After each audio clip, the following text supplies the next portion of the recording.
Namaku Melisa. Aku adalah satu-satunya penari jaipong di kampung ini. Hingga suatu hari, hal yang tidak terduga terjadi ke dalam hidupku. Mas, jangan mas. Aku ini ada iparmu mas. Persetan dengan semua itu Melisa.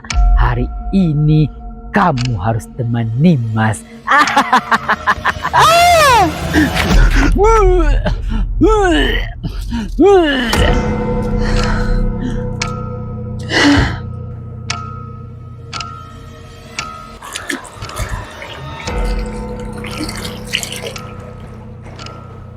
Melisa, kamu kenapa dek? Lagi nggak enak badan ya? Pulang sana istirahat.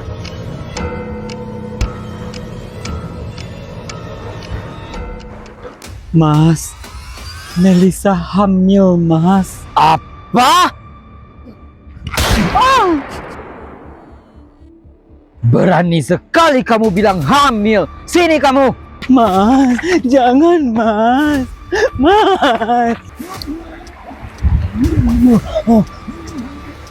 Ampun mas.